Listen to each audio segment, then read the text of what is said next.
welcome to a very special episode of the Chute Show. It's special because racing is upon us. Just a couple of weeks now until the Super League Triathlon Championship season gets underway. 4 big rounds. It's the 5-year anniversary of Super League, and we start everything on August 27th in London. And there has been announcements coming thick and fast on the Super League website and across the socials, and chief amongst them, tactically anyway, is the teams. Now 4 teams. They're all really strong. The managers have been making lots of phone calls, and we've assembled an incredible array of talent, considering especially that we're just 12 months from Paris 2024. And we're going to talk all about that right across this show. And to do that, we needed unbiased guests, and we couldn't find any. So we've still got Annie, but also we have journalist extraordinaire Tim Hemming to run his eye over these teams and tell us whether we're doing a good job, who's going to be good, who's going to be bad, etc., etc. We're going to start because Tim's a brand new victim to the show. He's probably never listened to the show before, has no idea what's going to happen or how weird it's going to get. We're going to start with him. Tim, this is the 3rd time we've done this intro because we can't really make the recordings work because your Wi-Fi is terrible. But let's keep our fingers crossed. How are you? I'm good. My intro, like for listeners, the first intro I had was great. It went on for hours. It gave me all the plaudits with singing my praises. It's now literally been cut to about 5 seconds flat. But I'm fine. I can't go over it again. And I've got everything crossed that we actually have some success this time. I'm sure it'll be great. Oh, I'm looking forward to a good show. Oh, good, because we've done it 3 times. So I hope it's going to be good this time. For anyone who's listening, contractually, I have to say that Tim is a freelance triathlon journalist written for publications around the world, important publications, including, but not limited to, The Times, The Telegraph, and probably The Sun on page 3. I don't know. Don't read the English papers. But he's very smart and clever, so he's going to make this podcast more smart and more clever. Annie, that's a fake background 100%. Where are you? Is it one of your many, many holiday homes? Yes, I'm in France with the family, Will, but I've made time to come and chat with you. You know, I just couldn't turn down the offer, could I, really? I mean, this is the highlight of my holiday. Forget the rosé wine, the swimming pool, the sun. It's all about you and this podcast. Forget the horses, forget counting all my money, forget my good-looking kids. It's all about this podcast and your good-looking guests. Yeah, I understand. I understand totally. We're going to start with the headlines, and we're going to kind of subvert the headline segment into talking about our 4 teams. And the first headline is defense, because Bahrain Victorious Scorpions are defending the title that they won by a couple of measly points in Neom. If you want to go and look at all the behind the scenes that happened that day, and there was plenty of it, you can see it in the latest triathlon racing short from Super League on YouTube. It's called Every Point Counts, and it certainly did back then. It will again this time. And this is the team that Bahrain have put together, and it is not bad. In the men's, Hayden Wild, our champion from last year, comes across from the Sharks to the Scorpions. Vincent Luis is back, the 2-time champion. Let's see how he goes. Henry Schoeman, Roberto Sanchez-Mantegon, Taylor Reid. So we've got some swimming guns there. Shachar Sagib, who picked up a ton of bike preem points last year, and Vitaly Vorontsov. Now in the women, no Georgia Taylor-Brown. She is injured and she will miss the series. That's a big loss, but they do have Cassandra Bogran, Leonie Perriot alongside her, Nicole van der Kay, Barbara DeConnick, Verena Steinhauser, and Alice Beto is back for a little bit more Super League action. But no GTB, Annie, and that hurts Bahrain as they look to defend their title. It really does hurt them in terms of the points. You know, when Georgia Taylor-Brown is racing, she very rarely fails and doesn't deliver an amazing performance. She had a bit of a tough start to the year, but that was just because she had a long break and she started to come good. And then really sadly, she's picked up, really sadly for her, because this is difficult, you know, ahead of Super League, ahead of the test event in Paris, a tear in her calf, and it is quite serious. So it means she's going to be out of running for a good few weeks, if not a couple of months. But it's going to impact Bahrain Victorious massively, I think. Yeah, I think it certainly will. What do you think of, obviously, I've got 2 Brits on here, so it's obviously like, oh, the British are great and Georgia Taylor-Brown's the best. But, like, how can you disagree with that really, Tim? Yeah, absolutely. It's a big loss for them. Although they have made a cracking off-season signing with Hayden Wild, bringing him across. That's the big money transfer that everyone wanted. So that should probably help mitigate some of the damage from Georgia Taylor being missing. But yeah, you can't. I mean, she's the most successful Super League triathlete we've seen. She's always up there. She's always consistent. She's really racking up more points by herself than many teams, the entire female contingent for many of the other teams. So yeah, it's going to be a huge. Although when you look at the lineup they've got, it's still incredibly strong, defending champions. However, how they won it last year, I still don't know. That wasn't looked into enough. It was absolute robbery the way they got away with winning it at the end. But big, strong favourites. Big, strong favourites coming in this year, even without Taylor Brown. Yeah, I mean, when you look at, and I remember in Neom that because Hayden Wild's part of the Bahrain Victorious 13, so the wider Bahrain team, and I remember he was going so well. I looked across at breakfast in Neom, and there's MG talking just in the corner with Hayden, and that was the discussion I think that ended up bringing him across. And it started then. Before the race had even happened in Neom, it started then, and now the Scorpions get to reap the benefits. But when you look at it, the men's team, you've got 3 of the 4 ever men's champions, in Hayden having won 1, Vincent having won 2, and you've got the Arena Games champion in Henry Schoeman, who's back in form. We're going to hear from him a little bit later. And is that men's team like not unbeatable, because you've got Alex Yee and you've got Johnny Brownley in the Sharks, especially, and you've got Chase McQueen in the Warriors. But we'll talk about that. But is that team? I mean, you, on paper, that's the strongest men's team. But the question is, how do you balance, like, who's your alpha male there now? Well, that for me is the problem. That's the major problem between Hayden Weil and Vincent Luis, who are both fiercely competitive and both capable of winning the series. The doubt comes, I guess, from Henry Schoeman in terms of where is he truly at. He was magnificent in the Arena Games, but his swim isn't quite where it used to be, which is interesting. But I think for me, the big dilemma and how MG manages his team is 2 big egos, rightly so, athletic egos, Wild and Luis. And I think that's going to be difficult to manage. Roberto Sancho, the Spaniard, great runner, but he's going to lack a little bit on the swim. Taylor Reid, great swim, but not a good run. It's Sajev will get some great bite points, but this men's team isn't as strong for me. I think that the Sharks are far stronger across the board. I knew you were going to say that. Oh, God. I knew you were going to say that. Oh, the British team. Sometimes the truth hurts, Will. Sometimes the truth hurts. We'll see. I think this team's, it's so tight that it came down to Ryan Fisher finishing 11th, to get them over the line. It comes down to those little 1%ers and all the bike points and the run points and the swim points. And you've got Taylor Reid and Henry Schoeman and Vincent Luis, the 3 of the best swimmers in the sport over this distance. And then obviously Hayden Wild and Chachasa soak up a ton of bike points. So, and then Vince has got the run, and Hayden's got the run. I do agree with you in terms if we break it down and we're not going for individual wins in the rounds, then yeah, Taylor is really capable of picking up swim points. He did last year. Roberto possibly run points. Shasha definitely on the bike. But I think the top of the end is going to be really interesting to see how it's managed between the 3 former winners of Super League. This is the thing. They've got strength. They've got strength in depth. I mean, I remember 10 years ago being out in Israel, and there was this young wet behind years kid called Giv, who I saw then just on poolside, and they had their little training group. And you just see they have a plan, and you see what he's now achieved, because you didn't get that many amazing short course athletes out of Israel. He's done phenomenally well. And you look at him on this list, and he's one of the lower athletes, quote unquote. But if you have a look at some of the other teams, he'd be right up there as kind of their leading men. So I think that's the big thing. Injury for the men, particularly, though, that's got to be the big question mark. Is Louis robust enough? Is Schumann robust enough to actually last out the series?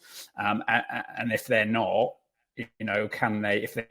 Obviously the run is Louis' big nemesis, right? For injury and the like. If not, can he be there effectively as Wild's domestique or pilot? Can he be picking up those points on the swim and the bike? Well, we know that he can. So the whole thing could dovetail in quite nicely, rather than it being a clash of egos. They could actually play off on it quite well for Macca and MG. Yeah, I mean, both Vince and Hayden are they're just alphas. They're just alpha people. They don't get when you see Matt Hauser, he'll work for somebody. I just don't know if these guys are going to work for somebody else.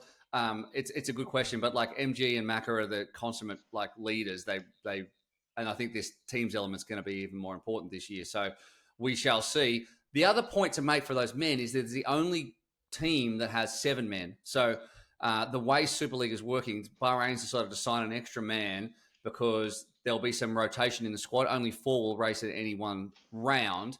Athletes are doing minimum 3 events, so they have to do 2 plus the final to qualify for overall. And the team points go all the way down. So they're changes. So there will be some rotation because people will be coming in and out. So that's interesting when we get to especially even coming into Toulouse, having people that are fresh off the week of back-to-back racing, but then also going to Malibu, doing the travel, who's fresher. That might be a little benefit to them, but obviously the team, deep pockets, sign an extra person. My take on this is that you need strength in depth as a team, and that's going to benefit you through the series. But also the way it's done this year with 2 results counting plus the final, the best athlete has a chance to really win the series. Because it's not like last year where if you do miss a race, you're effectively out of it. This time you can skip around, or you can be injured for a round, and you can come back and you can still take the overall title. So I think it works well. It's well set up for a cracking series. I would absolutely agree. And that team pretty strong. We'll give them, I don't know, I'll give them an 8 out of 10. Annie, you gonna for the men? What do you reckon? You're gonna give them 6, aren't you? No. I'm gonna go with an 8 out of 10 as well. Ah, all right. But an angry 8, like a disappointed 8. I can see it in your face. No. What I about know you, which Hemming? team's gonna win. I mean, Yeah, I don't want to sit on the fence, but I mean, an 8 seems fairly fair from the men's side. Are we talking about the women at all? Or are we just sticking? No, we're going to the women now. Okay. Women now. Right, we're building up to the main event, right? It's not a second-class citizen thing. Because obviously Cassandra Beaugrand, when she's on, and we saw that, we saw it in Hamburg, for example, she just decided that weekend, and obviously it was a super sprint weekend, that she was on. And when she is on, there was no one who was going to go anywhere near her. Beth Potter tried to run with her, just couldn't go on with it. And she'll lead this team now. There's no Georgia, so there's no back and forth. She's the team leader, I guess, for this group. And how does that going to sit on her shoulders, Tim? Well, as you said there, she's former athlete at the moment, and we know she's got the talent. I mean, when she's on song, she just looks like she's not breaking sweat. And she's a swimmer. She's a phenomenal runner. She's the best there is. But there's always a slight question mark over her bike handling, if the pressure's on or if it gets a bit greasy out there. Like we've seen that in the past as well in Super League. And on those tight circuits, you got to, she can be out the back and it could be game over. So I think, Scorpions would love to have Taylor Brown there, who's that kind of resilient, robust, reliable. Beaugrand isn't that, but Beaugrand can also be the best athlete on her day in the world.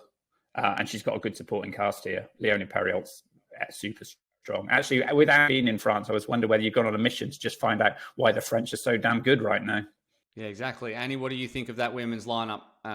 There's some strong athletes through there too. Like Steinhauser was a big point sponge last year, and Van der Keys had a couple of good results as well. And all of those women have Super League experience, which isn't something that we see as we go down the list either. Yeah, I mean, so I'd have to say I agree with what Tim says a bit about Cassandra's biking skills. But if you think back to London last year, and I think, London is a really tough course. She won that. So she is capable of pulling out a big ride. Once she gets comfortable on a circuit, then she's good. And I think her confidence has grown. I think she's matured massively in the last 12 months. And then looking down, I mean, Leonie, I love her as an athlete. She can ride a bike, she can run, but the swim is sketchy. We know that. She's going to have to find the swim of her life, I think, to be in real contention. Alice Beto, or Alicia Beto, had a baby in November. That's really interesting. She's back racing. What can she deliver?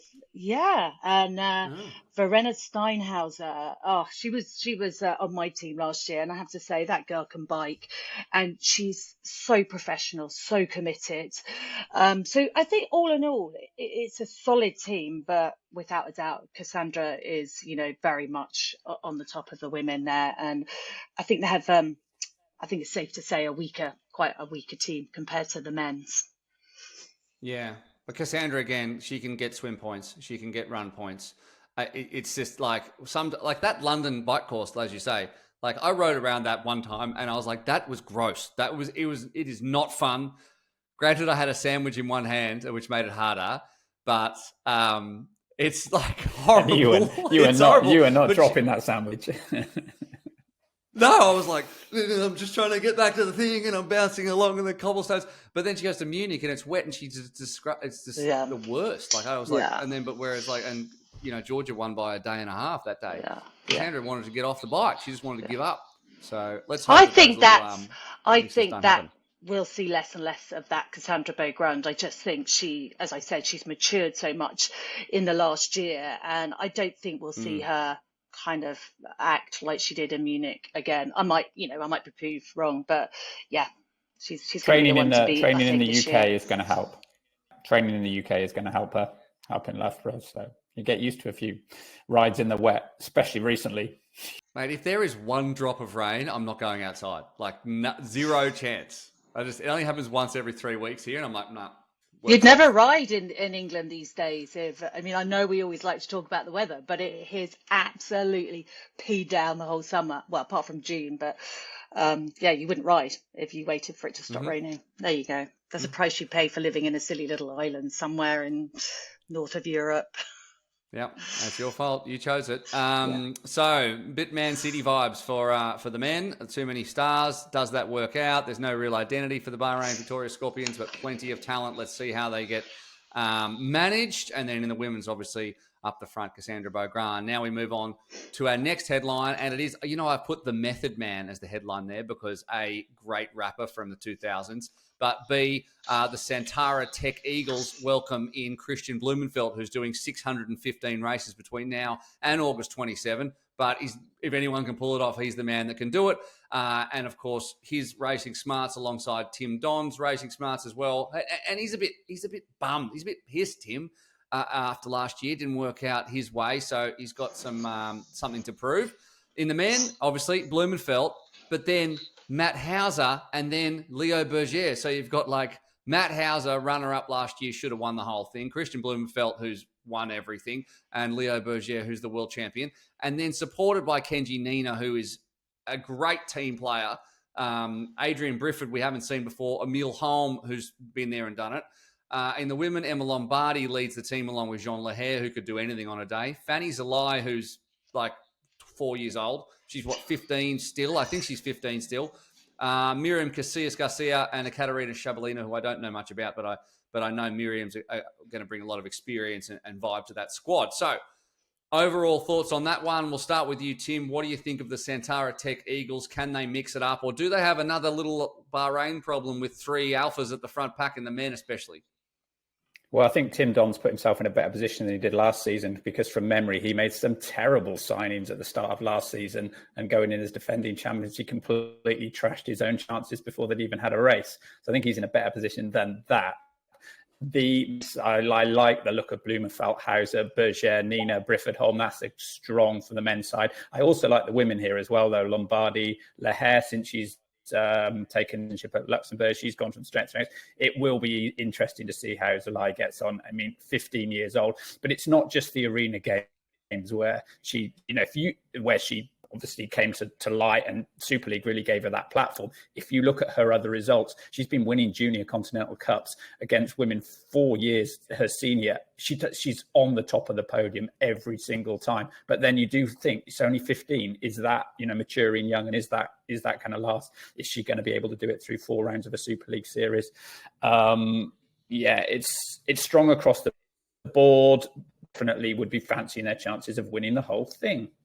Yeah, I think they would. I think you're 100% right on Fanny's. What I liked about when the arena games for her was that she didn't seem ruffled by the whole thing at any point. She's like super level-headed. Like when I was 15, I was a mess of a human, and when I was 25, I was still the same. But I'm barely holding it together now, man. Okay, you know that, but she just seems super level-headed and not overawed by the occasion. And at the arena games, it can be a lot. Like when you're in the stadium, there's a lot going on. you're not racing in front of people. And she hasn't lost for 4 years or something in terms of her local races. And she's been doing cycling and she's been running and she's been trying to break the 3,000 national record. So I don't know, she could be anything in another couple of years. But yeah, the men's team, how do you, I mean, if you're Matt Hauser, you were the alpha dog in Tim Don's Eagles last year, and now you're not. Well, are you? Or how does that work? And Tim's going to have to be nurturing, but also pushing and bringing in all of his, racing smarts and tactics to look after the egos of all the people in his team, Annie. I mean, Tim's such a brilliant manager. Like, he loves it with a passion. There's no one that knows more about triathlon than he does, and he's a great team leader.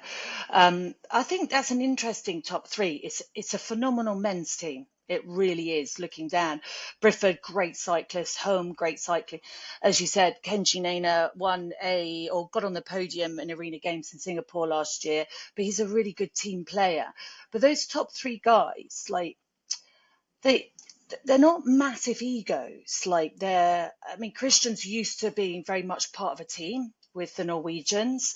Lerberger will go and do his stuff, and you just know that it's not happening for him. He'll work for someone else. And I think Matty Hauser, as we've seen winning his first WTCS this year, has really just come into the form that we knew he had within him, but he wasn't able to quite deliver. He made a lot of mistakes last year in his racing in Super League. But I think the top three, I really believe that they can actually work well together. And then looking down at the women, loved watching Emma Lombardi. Very, very wise head on her young shoulders. Jan Leher, we just love her. That story last year when she went off in Munich to go and watch was the redhead guy, Ed Sheeran, and yep. Rocked up and had one of the best races of her life the following day. The jury's out for Fanni for me. I think she's so young. I'm always very wary of a child that does a lot when they're young, because I think we seldom see a child who has raced really hard when they're young come through the senior ranks. But that's just me personally. But what we're seeing now is an incredibly mature athlete for her age. It is phenomenal. And it is as if she can do no wrong. There will be a language problem. As we know, last year I tried to interview her a couple of times, thought she spoke better English, but knowing her team, they've probably got her learning some more English. Will there be a communication problem there? She's going to have to pick up on her English. It's going to be really Maybe exciting. She was overawed. Maybe she was just overawed by the presence of Annie Emmerson, and she was just like, shoving a mic in her phone like mid. Yeah, no, she was like, that's the Annie Emmerson. Yeah, possibly. Who knows? I get it. I understand. Miriam love watching her race. She got second in Malibu last year and solid. She's a solid performer. But let's just see. It's a good team. It's a really good squad, and Tim will manage it brilliantly. And I think that will be key to some great performances from them. Okay, so Tim, do you think that Kristian Blummenfelt will be alive by the time he gets there? Because so he cramps up in Milwaukee twice, still manages to finish on the podium. Then he's going. Let me think. He's going to do the Paris test event on the 10th. Singapore 2 days later. Then he's going to Finland, because the old Finland-Singapore is just a jump across the puddle. Should be no problem. And then does that, and then goes to Taiwan in the middle, I think, to do some kind of sponsor thing, and then arrives. So is he going to look like he is 90 years old by then? Like, what's the situation? Well, I think his biggest concern now is that at least he's not going to have to be on a TT bike, so he's not going to worry so much about pain. So he's just looking forward to getting back on the road. He can do some damage in this. I don't think he's necessarily going to be out front blowing everybody away, though. I think perhaps days have gone slightly for Kristian Blummenfelt with throwing in so many other stuff.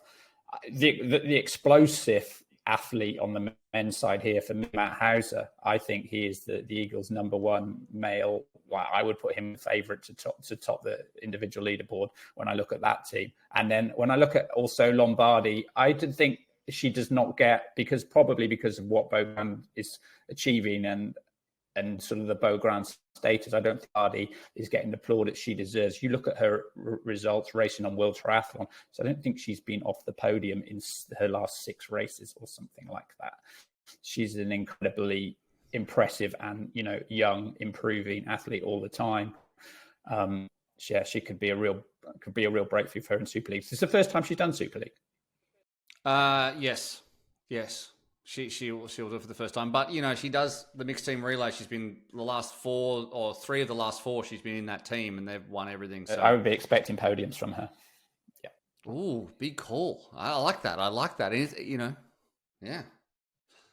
All right, let's see how the method man and the rest of his Antara Tech Eagles can go. Big depth in that one. And now, look, if you want to go and get a cup of tea now, or maybe take a quick nap, we're going to ask Annie about the British team. So you can tune back in 10 to 12 minutes, or you can just skip through. Just go. We'll put a little thing on the timeline on YouTube so you can just click past it and get. But like this team, the RTP Sharks, helmed by Michelle Dillon, who herself went to 2 Olympics for Great Britain, and it is a great British team. So in the men, led by Alex Yee, who we know is a Super League specialist, but, he's just a triathlon specialist these days. Johnny Brownley alongside him. Dan Dixon, who has a wealth of experience already on his young shoulders, just had a win the other day. Max Stapley, who'll swim the house down. Sergio Baxter, who is an honorary Yorkshireman for the series. And in the women, Beth Potter, Sophie Colwell, Kate Woff, Olivia Matthias, and Jess Fulliger. Now, there are round and championship winners. There's at least 4 of them in this team. And they are, unlike Bahrain and also kind of unlike the Eagles, they have a real identity now. It's Britain through and through. And I like that. I like what they've done there. The Americans have done the same thing, but they have less rotation in the squad, 3 less athletes than Bahrain, but they have balance. It seems to me like there's 2 winners and then there's 3 workhorses basically in each men's and women's. Annie, give us the lowdown. Why are the Sharks going to give you? Why are you going to give them 10 out of 10? Basically, I know. It pains you to know this. It doesn't really. It does, but the fact that there are people that will be interested to hear what I've got to say about the English team, because I'm not saying that. We've got lots. You've been on the Brits for 2 years. You've been on the. If Australians were doing any good, like as a team, I'd be doing the same thing. So go for it. Have you looked at our little island and how we produce these incredible athletes? You have every single small little village in Australia has a 50-meter pool. Anyway, moving on, talking about the Sharks. You're right. Alex Yu, like Johnny Brownlee, what incredible experience, and it's extraordinary to say that with you because he's still so young. But these guys love to race Super League. Johnny Brownlee been a bit off this year, to say the least, but his training's been good. He's had some great training in Switzerland, where he's really happy. Love to watch Dan Dixon race. I mean, how much fun was he in Toulouse last year, just riding off the front? He's really got the balls to go out and just deliver. Love watching him race. He won the Super Series event in Sunderland last weekend, getting automatic qualification for Pontevedra World Under 23. And again, the passion, he loves it. Max Stapley, wow, he's just got his first podium in a World Cup in Japan, raced really well in the mixed relay in Sunderland. Sergio Baxter, now this is an athlete that I think, a lot of people won't know an awful lot about, but he got second in Tissy in the World Cup in Hungary, and also raced incredibly well. Looking at his swim and his run times, he got a penalty in Sunderland. He finished 13th overall, but I reckon he would have been top 6. So an amazing athlete, and he bonds really well with the team. When he's speaking Spanish, he's Spanish. When he's speaking English, he's English. He's awesome. Beth Potter, as we know, what an incredibly competent, talented athlete. Sophie Colwell won her first World Triathlon Series event this year. She'll have the bit between her teeth. She'll be going for the overall title. She won't be happy to settle for anything less, I don't think. Kate Woff raced all the races last year, experienced on Super League. Liv Matthias, unfortunately, been injured on the run, but as we saw in Sunderland, swim and bike, nothing wrong there. And Jess Fulliger, for me, could be the dark horse in terms of her swim ability and her riding ability. So overall, I know it's not good for you to hear, but this is a great team. And with Michelle Dillon at the helm, she again is like Tim. I put her up there as world class in terms of a team leader. Is that enough? Hey, I've got to turn the screws on you on the British stuff always, but you're 100% correct on all the points. I think it's an amazing team. I think that I think they're probably going to gel better than some of the other teams potentially. just because they're united under that banner, and the Brits are very polite and they'll look after each other, and Michelle's going to do the same thing. Tim, what are your thoughts on this team? Well, I think there's a quiz question in this. In this all British lineup, who is the only non? Is it A, Dan Dixon, B, Beth Potter, or C, Sergio Baxter Cabrera? The only non-what? He switched off. It's fine. I was saying, my point was Sergio sticking out a sore thumb against an all-British team. Yeah. Okay, you can edit that out later if you want. I agree with all. Hang on, he's got a British accent. He speaks great. He's totally British. Yeah.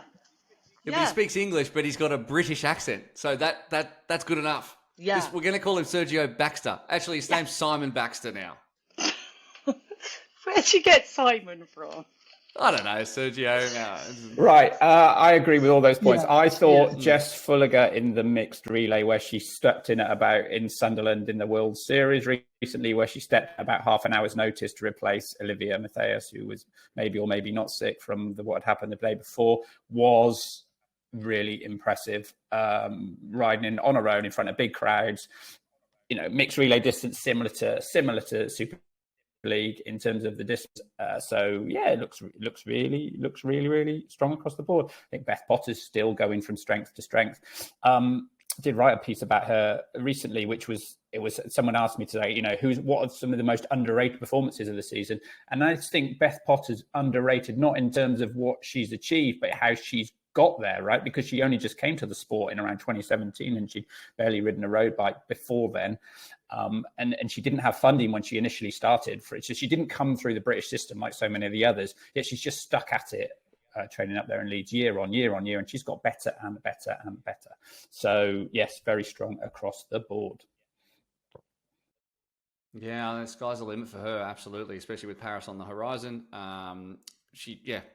2 years after she started, she was the European champion. Like that it's mad, like what she's done to come from running to that. And now we finish with Team America, who the RTS Warriors, led by Nick Chase, who was around the series last year as well. And this is an American team through and through. And the men's, led by Chase McQueen, who came close to becoming the Arena Games champion earlier this year. Seth Ryder is there. And some names which I will admit I did not know much about before this. John Reed, Mark Dubrick, Reese Vanason, and Carter Stuhlmacher. And then in the women's, the women's is very strong. Taylor Spivey, who came within a whisker of winning overall. Of course, he won in Malibu last year. Surprised herself too. I mean, she didn't finish fourth, or she seems to finish fourth a lot. This time she was charging along. Summer Rappaport is back.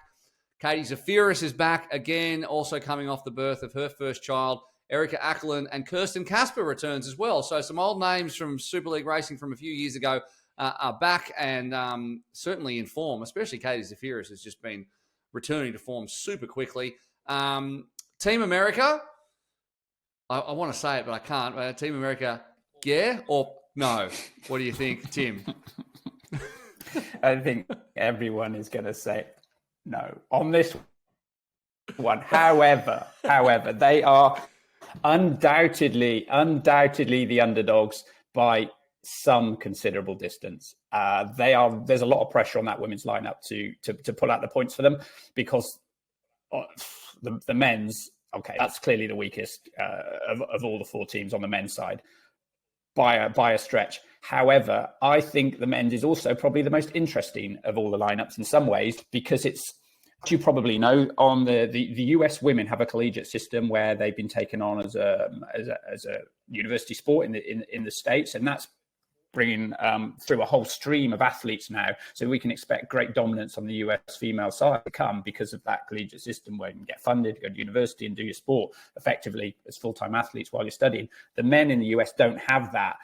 They're nod to it here. They're having a little experiment with their project podium. And there's two names here, Reese Vanason and Carl Stuhlmacher, who I think is definitely worth keeping an eye on. Vanason is like this stud runner from Texas who's seen all of these state records on the track. So he's like super quick, and Stuhlmacher's like a real gun swimmer. So I think we should keep an eye on these. I mean, they're only young kids, like they're still teenagers, but I think it's definitely worth keeping an eye on them from that side. In terms of the women, Spivey ever consistent? Think she will be ever consistent? So for more podiums this year.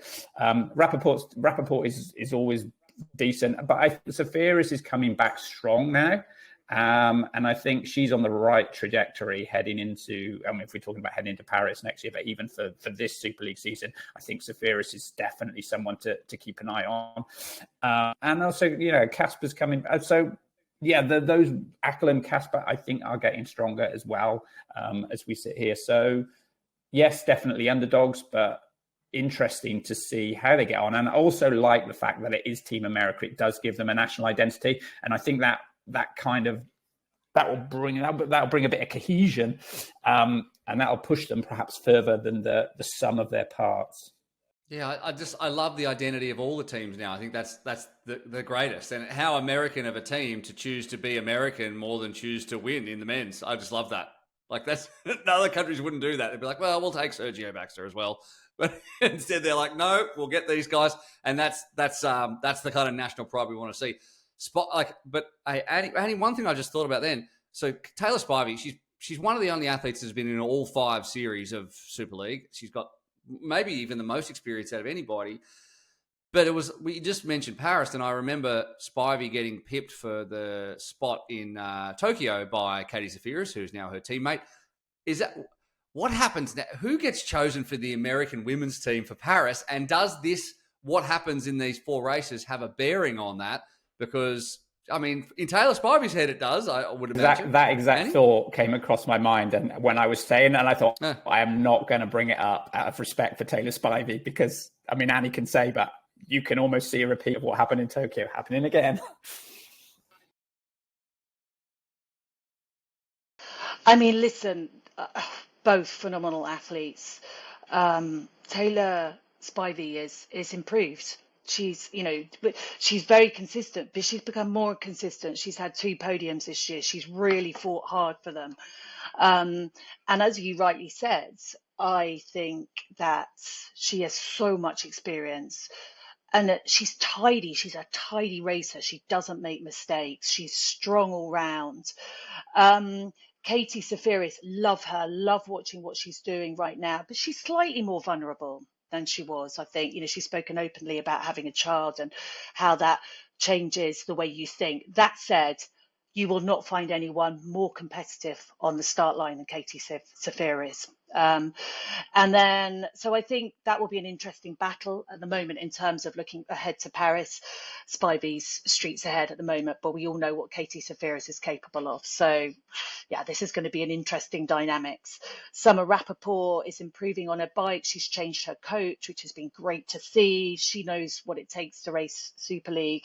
So that's awesome. Kirsten Casper, she raced in 2018, I remember seeing her in Mallorca, really strong athlete, was struck down with injury that kept her out of the sport for a long time, but definitely on the comeback trail.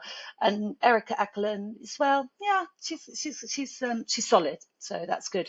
The men's just interesting, yeah, all round. It's just an interesting team. I agree with you. The 2 younger athletes, 18 and 19, they're going to be a bit gung-ho. I think they're going to love the racing and individually possibly can get points, as you said, Tim, on run and bike.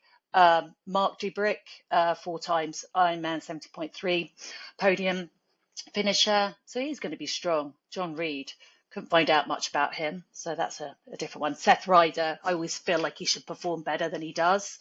So it'd be interesting to see if he can pull something out of the bag in Super League. And Chase McQueen, it's going to be interesting after that sort of controversial sort of behaviour last year, when he thought his treadmill wasn't working, decided to swim 200 metres of butterfly. Be interesting to see what he's got. He's a talented athlete and he can swim well, but he needs to mature a bit. He hasn't had great results this year. He swims very well. And interestingly, I thought we'd see him running much better, but he's lacked some run speed this year, but he can swim. So, and if he can hang on the bike, I guess anything can happen. And, I guess the whole thing about that team, apart from Seth Ryder, they're all still developing athletes, aren't they? Oh yeah. Some of them are barely fresh out of the oven. Yeah, exactly. Some of the teenagers, but everyone's old compared to Fanni Zalai though. So that's okay. That's all good. All right, so we've run through all the teams, and I guess this next segment is a chance for everyone to just touch on who they think is strong and who they think is super weak, and it is the stock market. So, starting with, and we're going to start with Tim because he's a guest, and we're trying to impress him, with our humble little podcast after I figured out that he'd written for the Times. All right, so now we're trying to impress him, so we're going to let him go first. What a stud to have on the show! I'm so excited. So your rising stock team. Who is your stock that will rise across the course of the 4 rounds? So have we not got to talk about the Australian cheaters as a team, or do they not enter? Oh yeah, we should mention. Okay, the cheaters are defunct, and Annie, I'm sorry to I mean I don't know what happened, but you're no longer a team manager. Why? Are you okay? What happened? You deserve to be a team manager. I'm okay. I'm okay with the way it works. I think it works nicely. I'll be a little bit more in commentary this year, which will be fun, especially working with you, Will, like the pro, honestly. Yeah. I am a delight to work alongside. An absolute delight. So I think the 4 teams is good. It's perhaps easier to follow, but there's real strength and depth all round. So I'm sad to say goodbye to the cheaters, as I know Sophie Colwell is too, but we'll survive. We'll survive. It's okay. I mean, as soon as you were labelled the cheaters, I feel like that was a death knell. We did okay. We did okay. I mean, yeah, cheater. Yeah, there's 2 meanings, isn't it? But we didn't cheat. We were always very. We'll bring him back. We'll bring him back, but with Colin Chartier as the manager. Okay, we can find, and we'll have the Russian brothers whose name escapes me. They can be in the team. Lance do you want Armstrong can be in the team. Or the Brikankos or the Polyanskis? Which ones do you want? Yeah, and all of them. Like, bring them all. They'll all be awesome because they've been out there just like doing their own thing, and no one's been looking at over their shoulders at what they're putting in their bodies, and they'll come and they'll be jacked. Can't wait. Okay, we'll move on from that. But I'm sorry for the cheaters. Rest in peace, the cheaters. Yeah. Sad times, but yes, 4 very strong teams. So, stock market time. Who's your rising team? I can see who it is because you've written it on the sheet. I'm going for the Warriors, and partly because they're coming from no one's expecting anything of them, so the only way is up. Okay, so they're rising from like in the stock market, like no one would buy in. They're a penny stock. They're basically cryptocurrency Buy low, sell high. Point. You know how it works. Okay. What about your falling Well, I think team? the Scorpions, because I think that there's potential for the wheels to come off. You talked at the top of the program about the egos, the clash of the egos, but I also think there's the potential for injury to creep in. And when we've gone through the teams, it was a reminder of how strong the other opposition is. And actually, the more we were talking about the other teams, I was thinking the more challenging more challenges they've got. So I do see them potentially getting tipped off their mantle. Yeah, you know what? I was the same as we were going through them. And, Annie put a good case forward for the Brits too. So I'm kind of starting to waver a little bit on the Scorpions being the team to beat. I think you're right.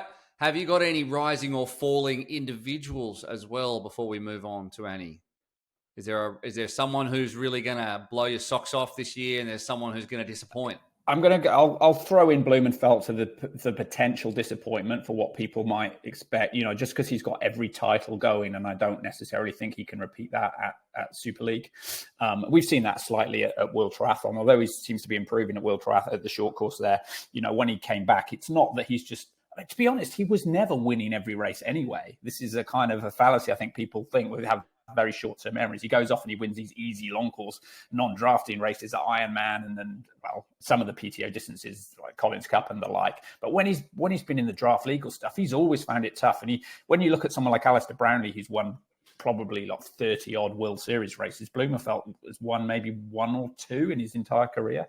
Okay, he is still the Olympic champion. So yeah, I think he's going to find it tough. So I would expect him to be, off the podium in some of these races. In terms of rising stars, look, let's go for my young warrior Reece Vanassen, because I'm interested to see how they get on. I'm interested in how that like experiment works, and just to see if he can run the house down and run away from them all. Okay, all good points. Annie, rising and falling. Rising, you've got the Sharkies.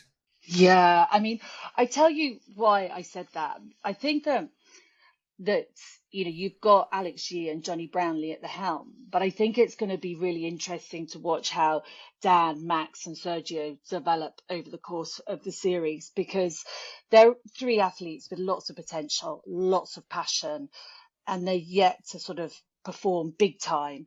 And I think as long as they use their team manager, Michelle Dillon, and they look up to Alex Yee and Johnny Brownlee, and they keep themselves calm, I think, they could potentially, all three of them, deliver really well this season. So the Sharks, all round, the women's team are great for me, really strong. I think the men's going to be really interesting to watch. I think you're probably correct there. All people that are willing to work for each other, I think that's going to be a big takeaway, very important, and we'll see whether that works or not, because obviously there's short shoots on offer, there's lots of team points on offer, there's people who are going to be asked to sacrifice to get the run preem or get the bike points, and you've got to be able to swallow that sometimes. And I think there's personality-wise, I think there's probably going to be a team that'll do that. What about your falling team? I just feel like it has to be the Warriors. You're buying at zero and selling for less.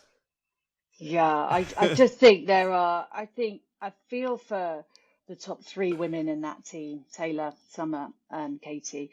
But I just think there's I would hope that Chase could come through. I would back him as being a talented athlete, but we're yet to really see it. And the rest of them are big question marks. We just don't know. So therefore, they're my falling stocks. If Chase resorts to butterfly, is that it? Is that the end for the Warriors? Yeah, it's game over. He might. It's good butterfly. It was great to watch. He might start with that. he might do doggy paddle. Yeah, he might do water polo drill like the whole way round or something, just to entertain us. Yeah, I think he probably. I don't know for sure, and I will ask him, but he must regret doing that. Like, in the moment, like, it was, he felt like he had to say something, but it hasn't reflected that well on him afterwards. But what about individuals who might rise or fall? Who are we going to be talking about at the back end of this in Neon? I think that we're going to see, because I felt for Johnny Brownlee this year. He's made the decision to go another Olympic cycle, and we've definitely seen glimpses during this Olympic cycle of his brilliance, but this year I think it's been particularly tough for him. But I think he has trained well, and I think he races really well at Super League. He's finished third overall on the podium. He's won races, and I think his run, his swim and his bike have been really consistent and really strong, but his run's just been off. And I think he will grow into this series. And I think, even though he's one of the old boys now on the circuit, I reckon we'll see a good Johnny Brownlee in 2023 in Super League. Okay. He's rising. And falling? Anyone? Johnny Brownlee. Johnny. So you're hesitating because you're a good, you're hesitating because you're a good person. Whereas when I went falling, Tim was like, right, well, where do I start? I don't know.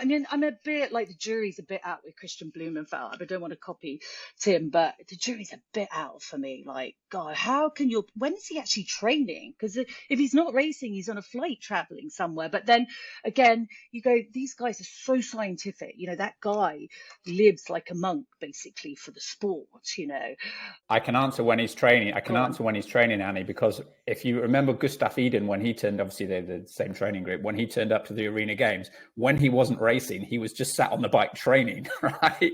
All the other athletes are just looking at him. So he does his Super League event, then he just spends another few hours on the spin bike afterwards, or swimming in the pool again. It's like just straight out of it into training.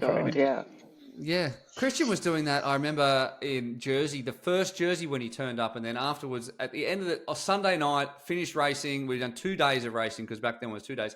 And then he just got on the spin. Everyone gets on the spin bike for 20 minutes or whatever to flush out, and then they go off and do stuff. He just stayed for 2 hours. People kept coming and going, packing up around him. He's just still going, and everyone's like, you can stop now. You can stop. And he's like, no, I have to. It's like Olaf's watching him all the time. Like, he can't do anything, get away with anything. But he loves it. It's mad. I know what goes on tour stays on tours, but the Malibu party in 2021, everyone kind of got pretty stuck in because it was right at the end of the season, and everyone had worked incredibly hard. And there were a few sort of like slightly inebriated person. And I just remember watching Kristian Blummenfelt walk around the room as if to say, holy shit, what are these people doing? You know, I don't understand what's happened to them. What's happened to them? As he's sipping another glass of water. Yeah. But anyway, but I think, yeah. you know, he'll be fascinating to watch, and you can never discount him. But what he's done this season is just mind-blowing. And can he continue it through a whole Super League series? There's a question mark there for me.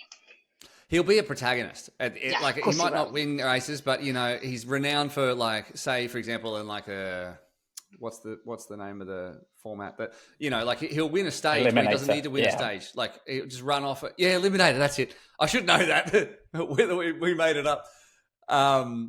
Yes. So he did that in Hamilton Island when we had the very first triple mix. Like he was out there sprinting at the front. Everyone's like, who is this guy? Like he's come from nowhere. He'll change races even if no one else will go with him. For me, I think the Eagles are on the rise. I just think that and we talked about their team, like they've just got such a strong team, men's and women's. They've got people who are in form, who have been racing well recently, and they've got Tim at the helm. And I just think he thinks about things, the little things, more than anybody else. I think he's really meticulous like that. Falling as the Warriors, we've talked about why. I think Annie, you hit the nail on the head in terms of if you're Taylor Spivey and you know there's like $120,000 on the line, and suddenly you've got these blokes that you've never heard of, you'd be right to be a bit pissed off. Like, why is that happening? Like, I would like to win the team money, please. Why can we not? So we've had teams like that before who are a bit imbalanced on one side or the other. Like the Scorpions last year with Cassandra and Georgia were carrying everybody, like Kenji and Ryan Fisher, etc., to that money. And now it's going to be the other way around. So I can see how that might be a bit upsetting for them. Rising and falling people, I think Fanni can go nowhere but up. However she acquits herself, everyone's going to think that she's done an amazing job because she's so young. I think Verena Steinhaus is going to soak up a lot of points this year. I think that she was underrated last year and she just kept working away in about 6th or 7th position. Falling, I've got Chase and I've got KB, same as everybody else. So, I mean, Chase from the Arena Games, I think since then he's had a bad run. So I'll be interested to see whether he can knock on some good results. And now, with no further ado, a little bit of social watch. And this is a clip of MG. Now, if you don't know MG, get on and watch the latest Every Point Counts. Michael Gilliam is a character in every sense of the word. He is Macca's offsider at the Bahrain Victorious Scorpions, and he is a master motivator. Watch this. You're a legend. I love you. Look, we just sucker punched them all. Bang. You've got to ride this bike like you've never ridden before. You've ridden the fastest bike. Tremendous work. You've got us 8 valuable points. You're a legend. Go again and get across on the back. Don't you dare die on me. Don't you dare die on me. Now the run of your life. The run of your life. Move, move, move. I need you to fight. I need you to fight like you've never fought. Come on. Fight for it. That's just a little bit of MG. Now, he's an acquired taste, I think people would say. I love this guy. I think he's great for the sport. I think he's great for the athletes. And I think he's just great to have around because he's always got something to say. If you were like, I feel like he had Cassandra last year. Cassandra was just a little bit scared, like most of the time. I'm scared. I'm scared of him. Me too. I'm a bit scared because you never know what he's going to say next. But like if you're Cassandra Beaugrand and like now she's got better English, but last year it wasn't as good. And, obviously she's in Loughborough now and she's got an English boyfriend, etc. So, but like she just was like a whole time like, oh my God, what is she saying? And what do I have to do? But you need those people around. Like, Tim, what have you had to do with MG Nothing before? at all. Anything? Thankfully, nothing at all. You should come. You should come to London. I've seen him in close. I've seen his work at close quarters. So, and I think even if Cassandra couldn't understand what he was saying, I think the body language said it all. Yeah, it was like run faster, run your heart out. Yep.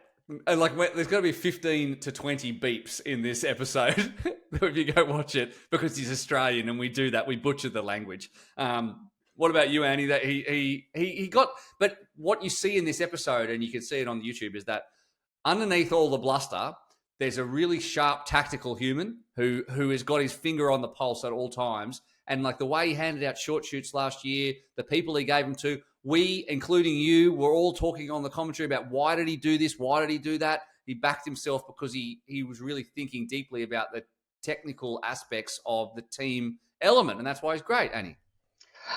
Oh, I really like MG, and I guess that there are times when he might be slightly misunderstood.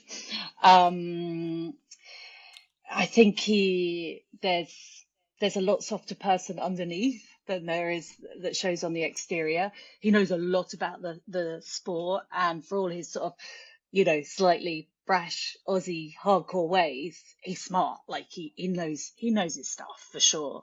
So he'll be great again this year with the team. I just have memories of interviewing him and the producer going, "Cut, that's enough. As he's sort of like, you're asking him a quick, like 30-second question and he's just gone off on one on live TV. But I love that. And I love characters in the sport, because we don't want boring, mundane shit. We need some fun and life. And he certainly brings that to Super League and to the Scorpions. Yeah, perfect fit for Super League, and because Super League is what is built on personalities. Obviously, the racing is great, and we continue to refine the racing, but and create jeopardy throughout all races. But the personalities come to the fore because of all the good work Super League does in bringing that forward. So some are more reticent than others, obviously, and there has been a great series called Face to Face, which is been universally applauded in terms of the depth that Super League have gone into with some athletes. There's a really good Gustav Eden one. There's a whole range, actually. And the latest one that's going to be put up very soon is Henry Schoeman. Now, Henry's had a really interesting couple of years. Obviously, Rio 2016 bronze medalist. He was, in his own words, on top of the world, only for things to fall apart somewhat with injury.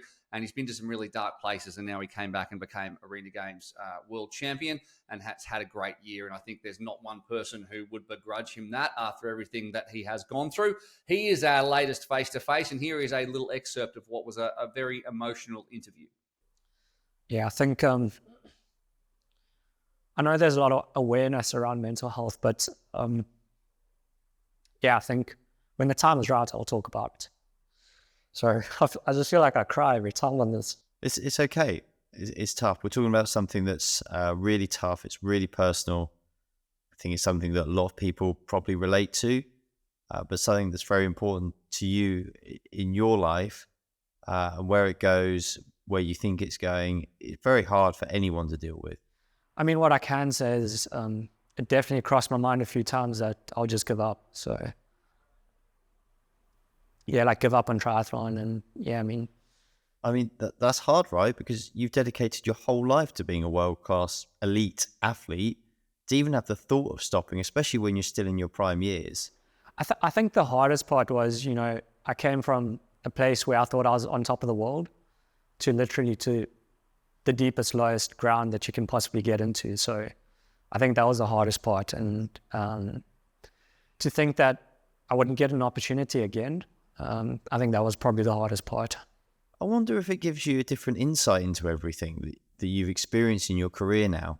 Because when you're in it and you're successful, you're winning, you're bouncing from country to country, event to event, you're being successful. You must just sort of feel invincible, and maybe you don't even think about it that much. That's a very good point, because that's something that I think me personally, I took it for granted. Maybe some others do, but I think you get so caught up in, the racing, the traveling. When you're doing well, like you don't think about what would happen if you suddenly lose everything. So what the last couple of years has really taught me is to really have a lot of gratitude and just appreciate everything around me. So when I'm at these races, when I'm on the start line, when I'm in the week leading up to the race, I'm taking it all in. Like I'm really soaking it in and just really making the most of it, having as much fun as I can while still being as serious as I can, because I still take it very seriously and I want to win the races. So I'm just much more of a sponge right now and just soaking it all in. Henry Schoeman there, and Tim, I guess I've never asked you this question. I mean, Henry's a guy that I know reasonably well. I know his family, and he feels things deeply. There's no doubt. But he thinks a lot about all sorts of things. He's had a terrible time, and it must be. You would agree that it's great to see him back when he was so close to giving away. Yeah, it's fantastic, and it's good that he can be so open about it and address it and talk about it. And I'm sure he's got, he's so many probably questions and doubting himself when he was injured for such a long time and things weren't happening. Because look, he was a 2016 Olympics bronze medalist. He then became Commonwealth Games champion, and he was just absolutely flying and heading in the right direction. And then all of a sudden, it comes crashing down. And I think we can this is fun for us, right? It's sport. It's not life and death. But actually, when your entire identity and your career, your life, everything is tied to, in Henry's case, triathlon, it becomes absolutely massive. And there's the bit in the clip where he says that, he took so much of it for granted. But I don't think he should also beat himself up about that, because that's what you want. You want people to be enjoying themselves, not think about enjoying themselves, but actually enjoying themselves and just roll with it and be in the flow. And he was for those earlier years. And it's obviously now when you get injured and then you start to reassess that he's sort of been more reflective. But yeah, I hope there's a bit more light for him in the future as well, and he can get a bit more of his old self back, and yes, assess this and deal with these challenges, but also not dwell on them too much. Yeah, absolutely. I think he's probably, would appreciate everything much more now. It's like when you have a guy come into a footy team and then that year they win the premiership, and all the old hands who've been 15 seasons and they're loving it. The other guy's like, this is great. We're going to do this all the time. That's what the arena games seem to mean to him now, and he's had some good results. And Annie, you've been there for part of that journey as well. Oh yeah, I was quite emotional in London doing the interviews with him. I was so happy for him. But it is the harsh reality of professional sport, and I think you sort of summed it up really well there, Tim. But also, I remember when I was racing, and people who had great jobs in banks and stuff like that would go, well, I'd love to do it. If I could only do it full time, we'll do it full time then. Because you can be up there winning and having the best time of your life, and the next year you're injured and you're buggered, and you don't have a backup plan. He's a reasonably new father. His daughter's just over a year old, and you're thinking, how do I provide for my family? I mean, I don't know his financial situation, but all that, and then you're thinking of the years that you still have to go, and I just think you always want to finish on good terms. I mean, sadly, very few athletes do, I think, but you want to be able to have the length of career that you expect to have. And for him, nearly calling it a day was way before he wanted it to. So to see him back now, pretty rock solid, still needs to sort of slightly up his game, but to see him in one piece and starting to enjoy it is brilliant. And it'd be great to have him back on Super League, because he's a great, he's a great athlete to have on board.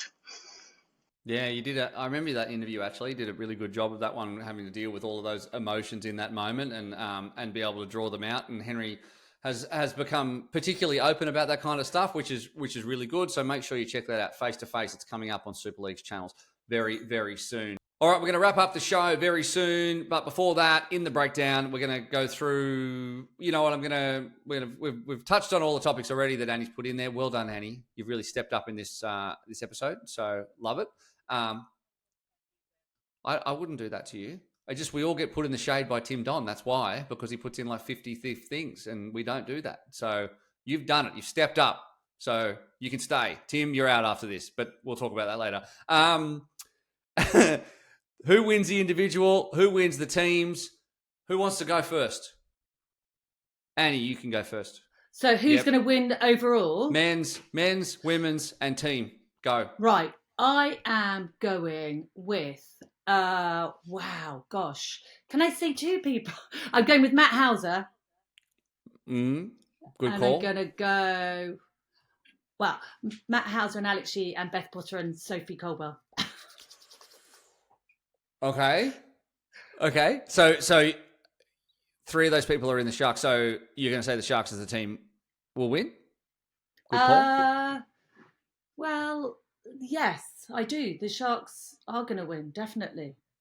Okay, fair enough. But you know my thoughts on that. I didn't have to really reiterate that, did I? No, but you that's a very defendable position, I've got to say. They've got a great team. So, but if you had to say, choose a winner, like what you would normally need to do, you would say Sophie Colwell and Matt Hauser.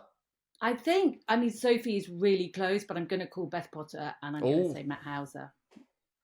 Potter and Hauser, okay. Yeah. Hemming, a lot resides on this. You purport yourself to be an expert, so a lot is riding on this answer. And I think I am an expert. If you see my prediction for the Women's Football World Cup so far, you will know I am an expert on all things sports, team predictions. I haven't seen that. And who are you predicting? England who are you predicting for the World Cup? France to take out the Aussies in the next round.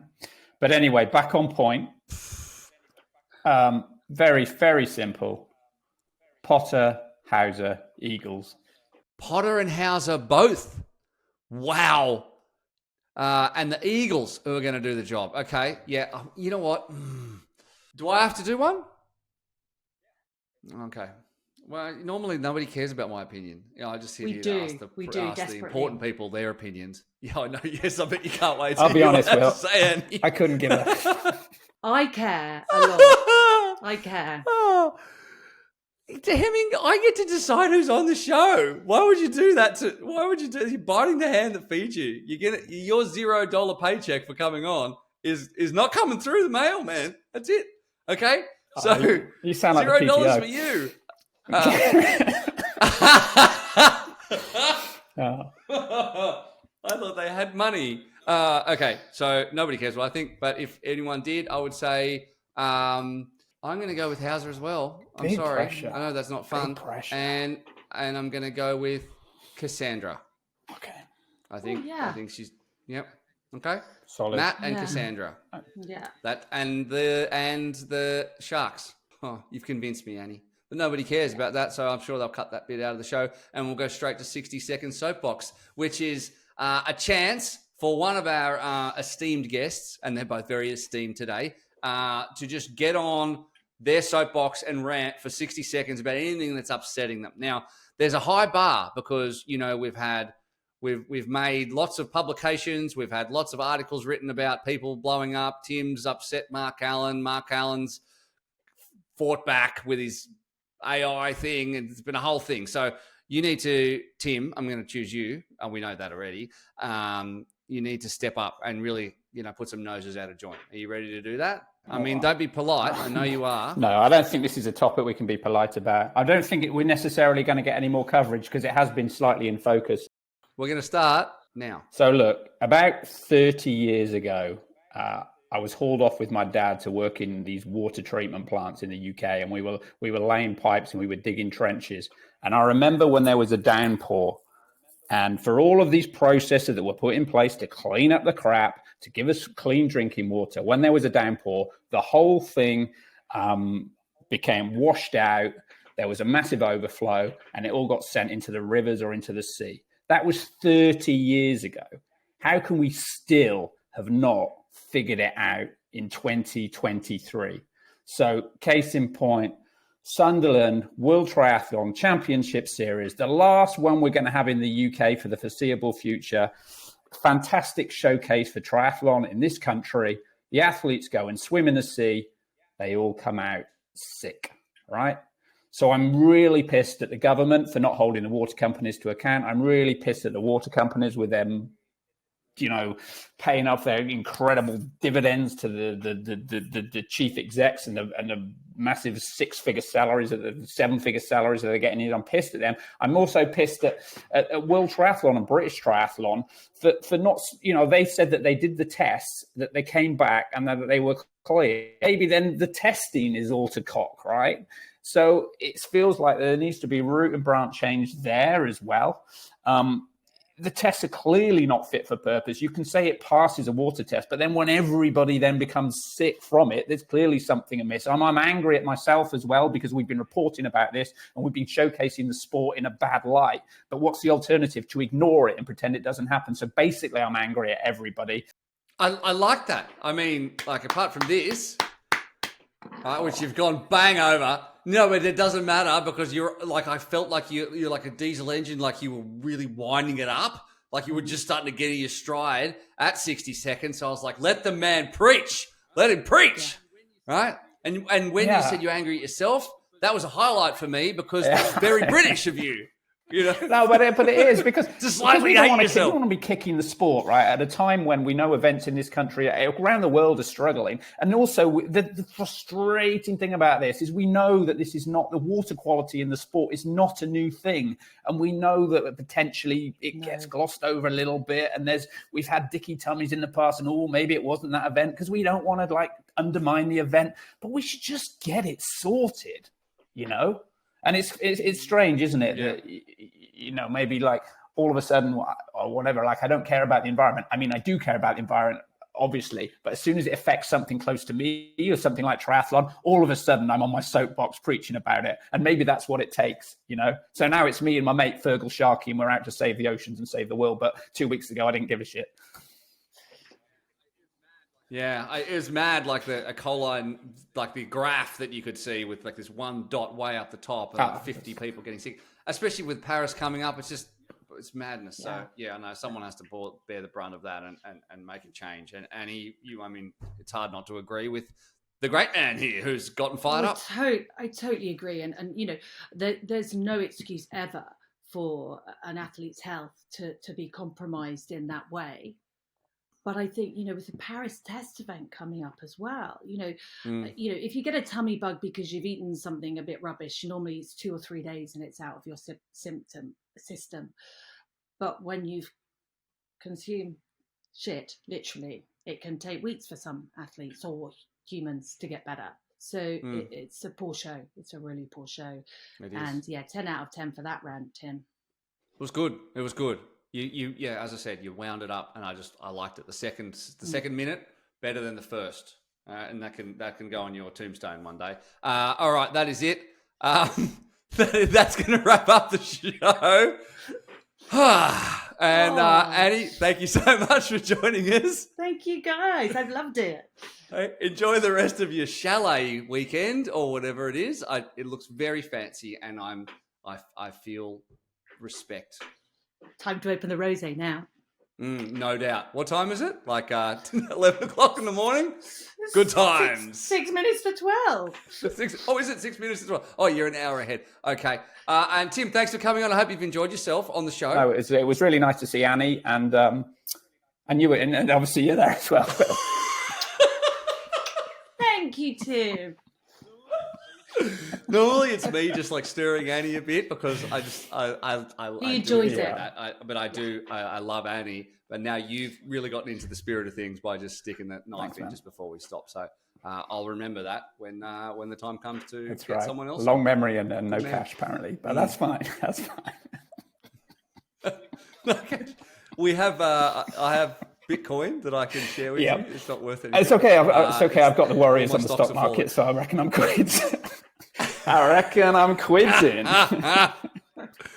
Yeah, they are the Dogecoin of Super League Triathlon at the moment. We will see how they go. We could be wrong. Your stock is rising. Thank you, everyone, for listening and sticking it out to this part of the show. We'll be back with plenty more content coming up across the course of the championship season.